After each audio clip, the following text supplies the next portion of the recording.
Hey, RetconRaider here, and welcome back to Strange Antiquities. As today the rain has finally stopped, the weather's looking downright balmy, and thus we settle in for another nice, peaceful day in the rural burg of Undermere, a place where, as picturesque and peculiar as it may be, there's surely nothing to crow about, but you never know what might be waiting in the wings. That said, we're into day 5. We've got our dream card here, which I have analyzed, and it turns out it is not, in fact, the outline of a building. It's too large for that. It is, in fact, the outline of a room. Et voila! Let's see what we've got. A portrait of some dead lord eyes me suspiciously as I enter the room and start absent-mindedly opening drawers. The room is cold and austere, and I'm about to leave when I spot a crate under the chest of drawers. This could be something. Oh, very moon-themed.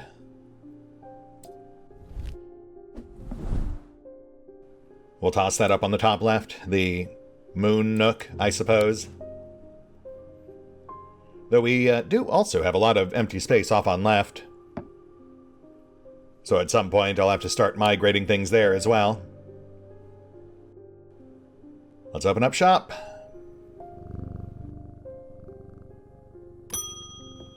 Dave! Not sure about this fog today. It's an eerie atmosphere out there, especially with those damn ravens back again. It's usually fierce black dogs I have to worry about, not big black birds. Better off inside, I reckon. I mean, you're right to be cautious, but I think the first victim was actually claimed in his own bed, so, you know. Stay safe out there. Also, ravens, not crows. Now my opening pun doesn't work. I sound stark raven mad. The triangle has intrigued me ever since I first heard about it as a young boy. What caused the pine trees to grow like that? Did someone plant them? I know you'll at least have heard of it, but did you know this? I calculated the exact center point, and there's a small clearing there. It can't be a coincidence. What's more, there's a certain energy about it, not entirely welcoming either. I wonder if you might take a look for yourself. Thomas Pope and Hamish. Okay, so a triangle of trees?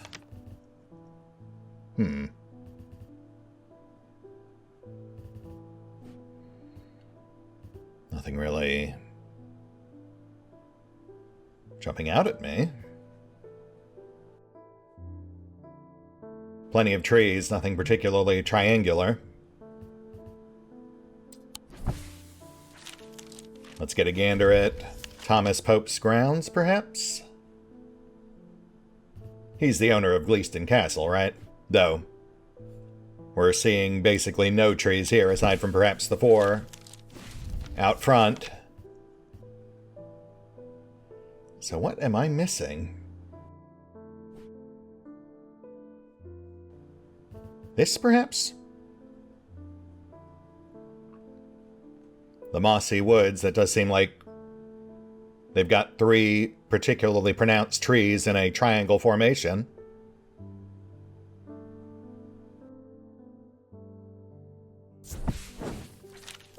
A small, hushed sanctuary of ancient forest. Lush moss clings to every surface. Something about the dense green makes it feel like it's hiding a secret. But I find nothing. Oh, interesting. So not the place we're looking for, but also no creeping dread, which does imply there is something there. We're just not supposed to find it yet. But that does unfortunately put us back on the drawing board, so what exactly am I missing here? Oh, pine trees. Okay, so that does narrow it down at least a bit. Because there are definitely 2 different general types of trees. Oh, wait, how? Right, okay, well that's definitely what we're looking for.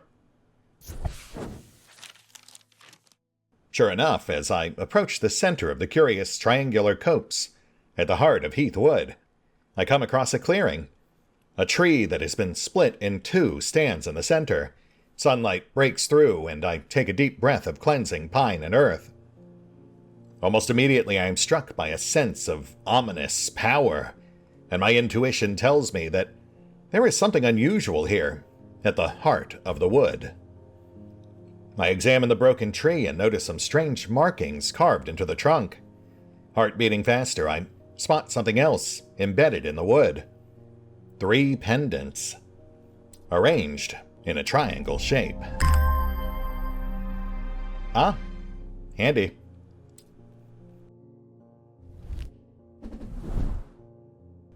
So 3 more amulets to fit in here somewhere. Also, man, I am honestly not sure how I missed that triangular copse. I mean, it was pretty obvious once I started looking for pine trees, but it's kind of wild that I must have just glossed right over it the first couple of times I had the map open. Just how it goes sometimes, I suppose. Your eyes are drawn to strange things. But no harm done. Next. Gus Foley. It has been many years since I performed the rite of the Red Knives, but I can still remember every step. I'd do it one more time before I die if I could only get my hands on an Orford spire. I tried that place in Arnside and they sent me here. Orford spire. Alright. During the rite of the Red Knives, an Orford spire is fully submerged in goat's blood for 9 days and 9 nights. When performed correctly, the rite is said to impart vitality and clarity of thought, although perhaps not for the goat. No real physical description, but we can see what looks to be a pair of horns jutting up from, I assume, blood. And we know it's perhaps goat-themed, which would immediately make me think of the, little, goat figurine we had, but we already identified that as something else.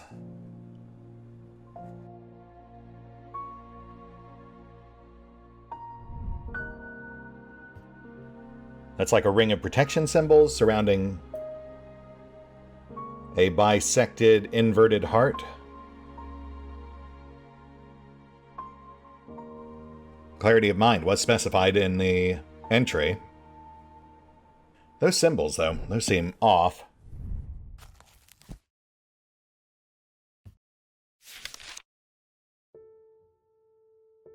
Possibly insanity? If it's protection from insanity, I mean, again, that could be clarity of mind.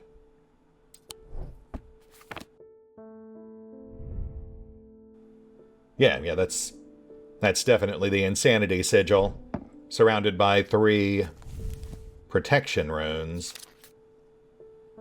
Though no reference to vitality, because the entry also very specifically mentioned vitality, not just clarity of mind.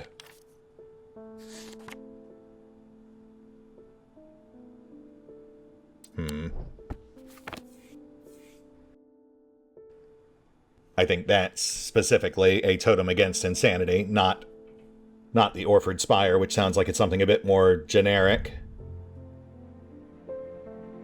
This could be a goat skull.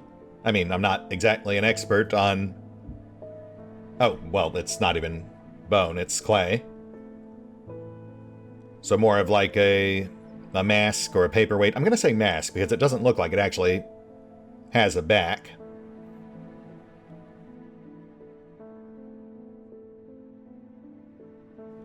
Oh, filled with a sense of foreboding that doesn't feel right. Oh, wait, right. Okay, that might be it. Fully submerged, only 2 would protrude. And yes, this iron totem is definitely flecked with blood. So this, I think, is our Orford Spire.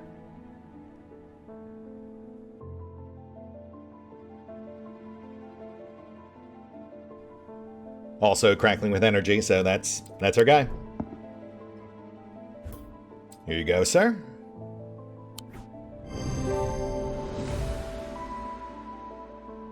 Funny that such an ominous-looking item can actually serve a relatively beneficial purpose. Minus the goat. Amphibian Talon.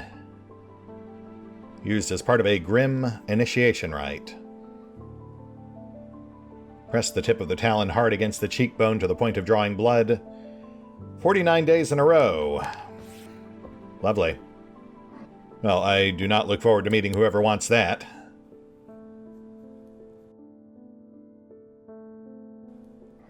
And we'll toss this up here. Yeah, I'm going to have to do some general rearranging, otherwise we're going to run out of space quick. At least in our identified section. But I'll save that for end of day.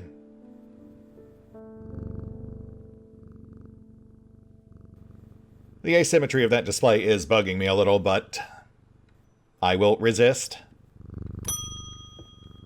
Eli White. Hey, boss. I need to go away for a few days again. The Order of the Black Veil will have the information I'm looking for. They seek to understand the world beyond death, drinking an elixir that sinks them into a deep trance.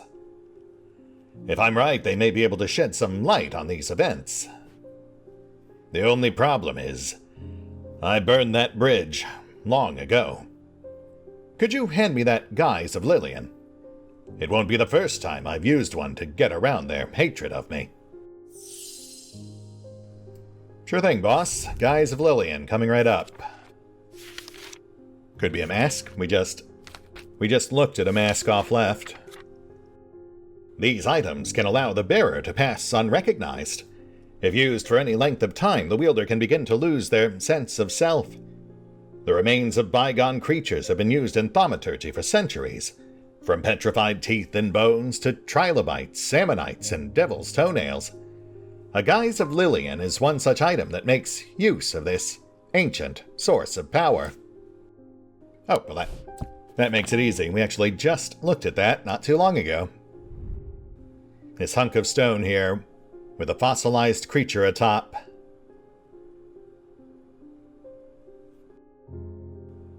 Which does cause a sense of disassociation. So that's our guy. Zzz. Here you go, boss.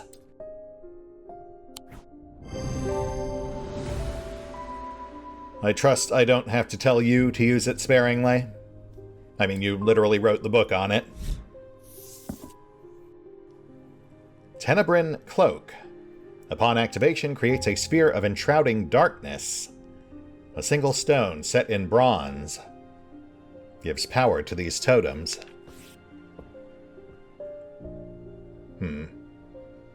I see a few potential matches for that one.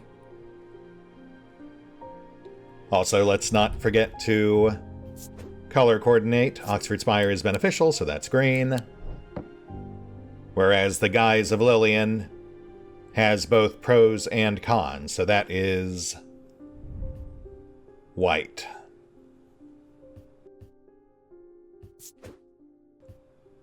Blue?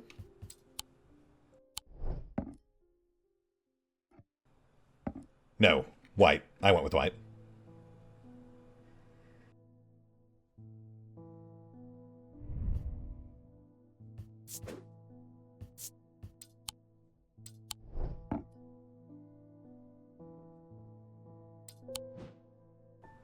Hey, Jupiter. How you doing, baby?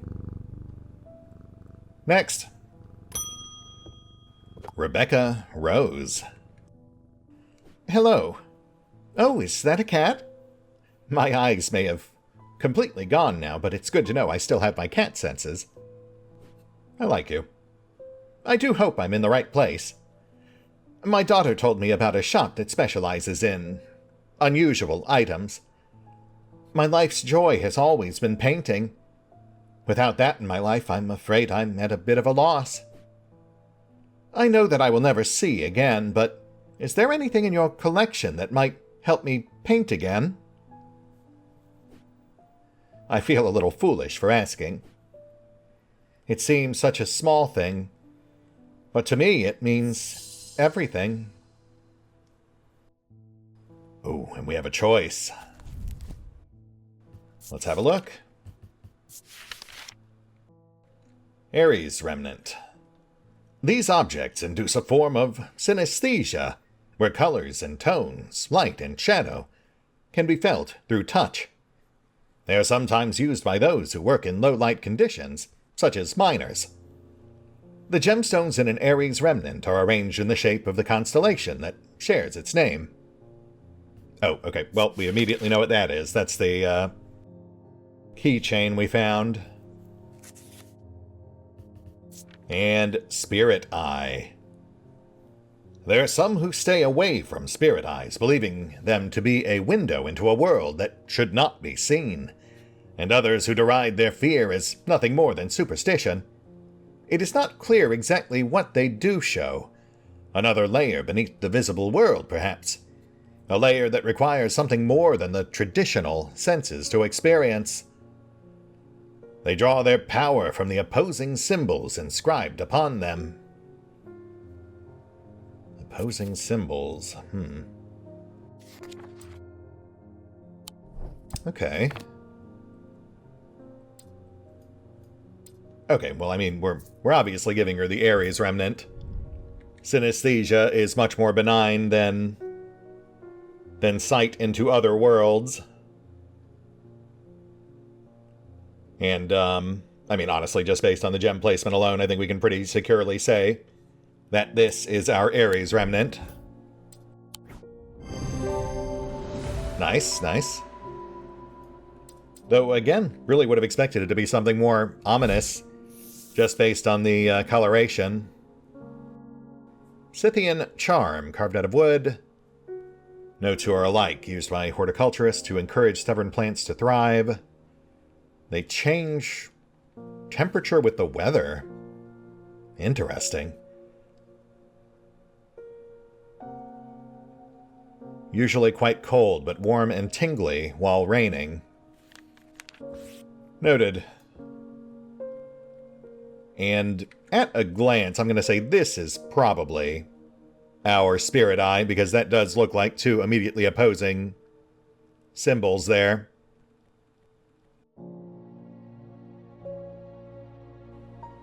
Also, let's make sure we correctly tag the Ares Remnant. I'm going to call that beneficial. And let's have a quick peek at the symbols here.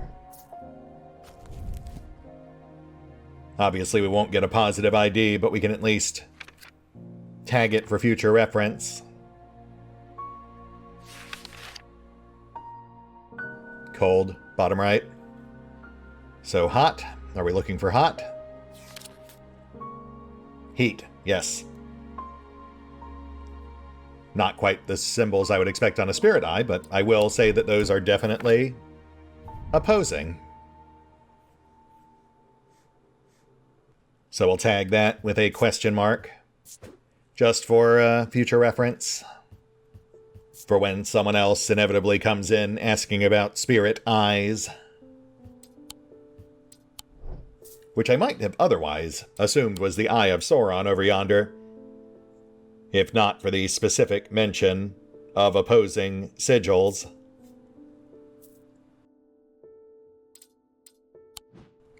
Oh, and,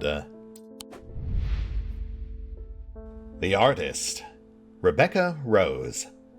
Rebecca's eyesight deteriorated very quickly several years ago, and now she is just barely able to distinguish dark and light. This affliction has robbed her of the thing that brought her the most joy in this world, painting, and yet it has not robbed her of her determination, or her kindness, or her love of life. When she learned of Strange Antiquities and that it might hold a way to restore her sight, she was hesitant. She never did anything without careful consideration, but eventually her desire to paint again won over, and she decided the risk was worth taking.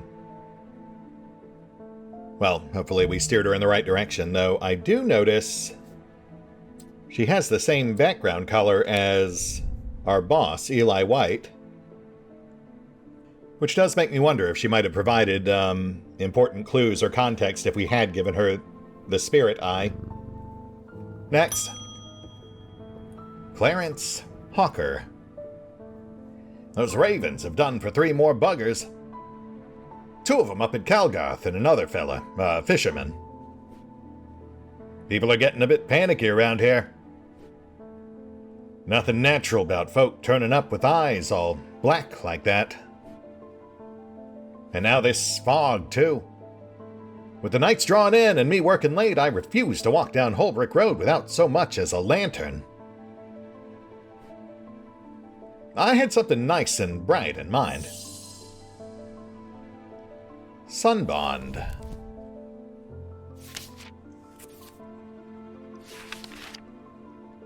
A sunbond is small and lightweight, designed to be carried discreetly, and made of a non-precious metal of some kind, housing a gemstone of light. They carry the warmth and light of the sun, a brightness that can pierce the darkest gloom. Okay. Lightweight, discreet, non-precious metal housing a gemstone of light. A couple of potential prospects immediately spring to mind. Off on right in the amulet display, the 2 orange stones. Oh, yep, and there's our stone of light, amber, the sunstone.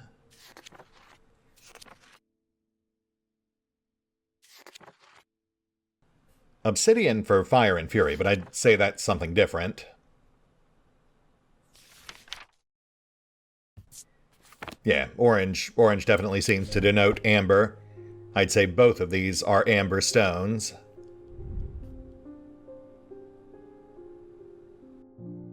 Bronze, non-precious metal. Warm to the touch. This is probably it, but let's get a gander at the other real quick.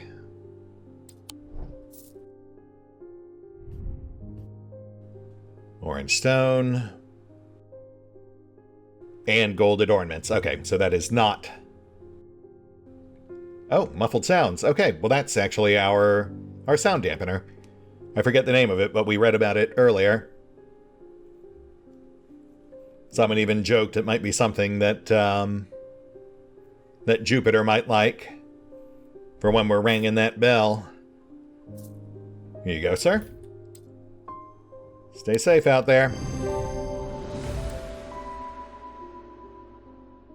Yeah, all pretty straightforward, I think. They are slowly getting trickier, though. We're not even halfway in yet, but you can definitely see the trend.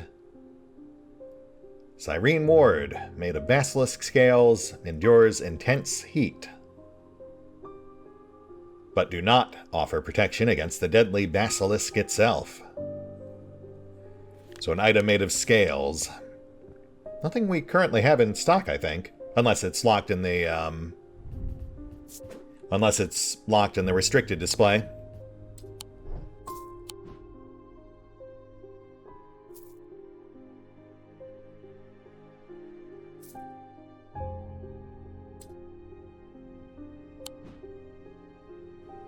Hey, BB.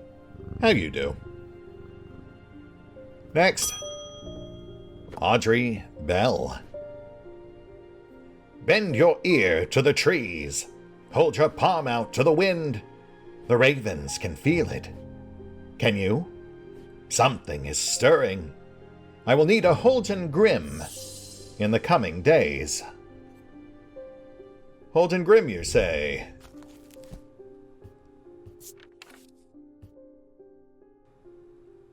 Well, that might be a bit of a problem because I don't know what that is. But let's check the index. I've got a Holgar. Is Holgar perhaps what you're thinking of? Holgen Grim. Nothing under Grim, so I mean, Holgar I think is about as close as we're gonna get.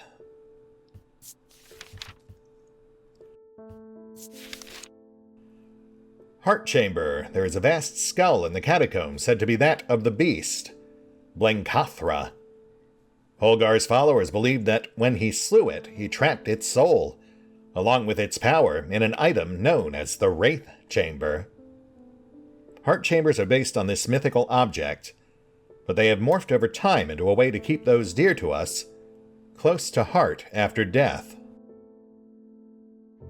Holgar, wielding his twin axes, Wolf Song and Fearbringer. Okay, well, I'm not sure that's what you're asking about, but I'm pretty sure that's the skull mask we looked at earlier. The Priest, Audrey Bell.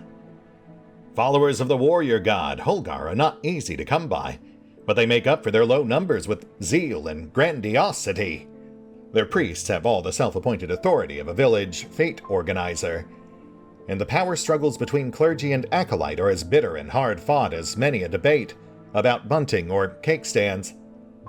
Audrey has strong opinions about death and the afterlife, perhaps forgetting that the god she follows is best known for sending thousands of people reluctantly to it, but had very little to say about its substance.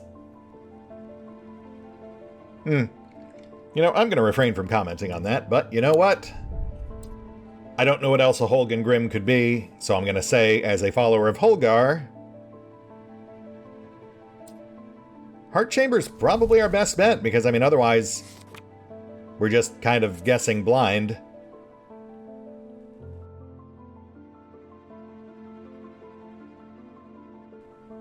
Yeah, I mean, we'll give it a shot. If that doesn't work, we'll try something else.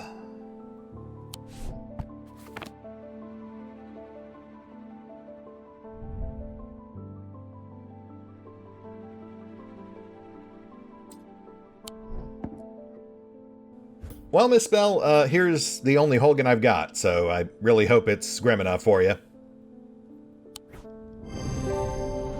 Nice. The mask is an eerie item that can be worn. The sketch shows a priest wearing the mask with their back to us. Does it? Using the index, we can find a sketch of Holgar, to whom the mask bears a striking resemblance. The gemstone is Vivianite, a stone of death. Huh. That really makes it feel like we're missing a page in our book, but where would we have missed it? Possibly one of the options we didn't pick for the maid or the artist. Leadheart depicts the god Cernunnos in his non-human form, heavier than they look due to a core of lead. Kindles romantic interest, sometimes given as wedding gifts. Oh, and end of day. Fair enough.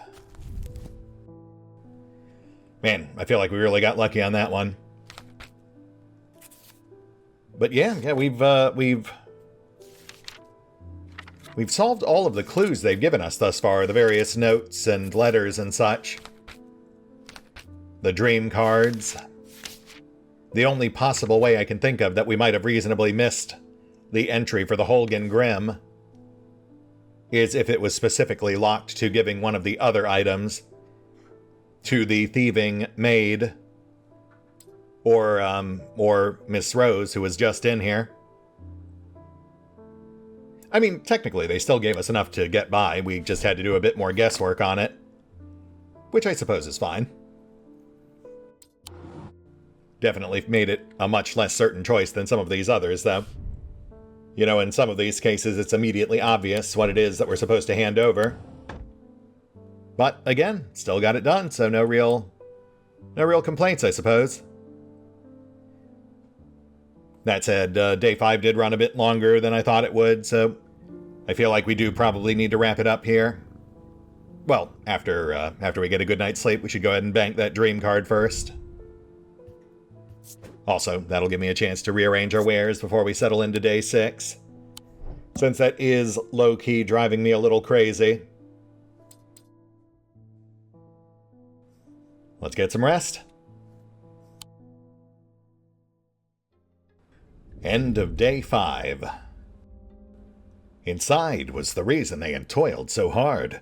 A small, black casket. A very valuable, small, black casket. They knew enough not to open it, but perhaps too little to fully understand the danger it posed.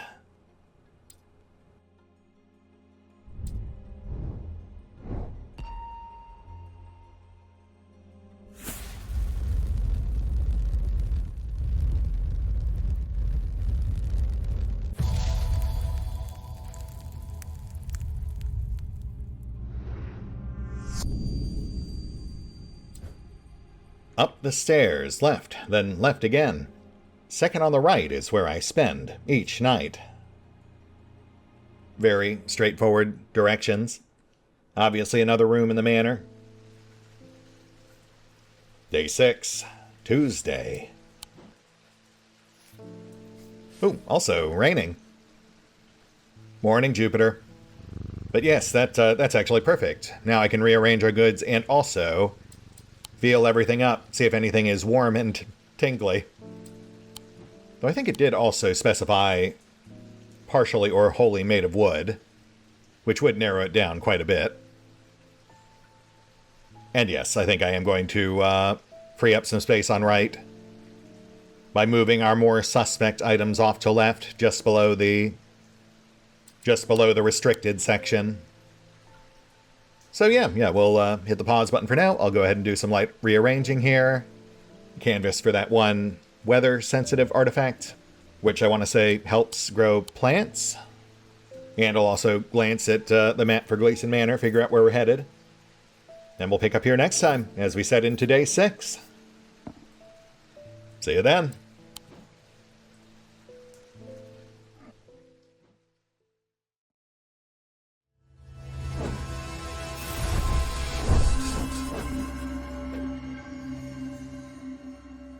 Oh, and special thanks to the raiders, the fine folks who help make these videos possible, including but not limited to Miri V23, Revenant, Alois, Arrow Bowman, Dragon Matrix 7, Drakiith, EgonAlter, Exsellsior, Gottlieb, James Trimmier, Lady Shayna, Mark Giemza, Nathan Welch Jr., OverlordPherom, RandomPassrby, RobbyB, Thomas Piatkowski, Triphoppenskip, and Valinrook. Thanks for your support, guys. That said, if you'd also like to help support the channel, then feel free to push the buttons that do the things. Trust me, it does make a difference. Or you could even check out the PayPal, the Patreon, the Nexus GG, or the YouTube memberships. Links are in the description.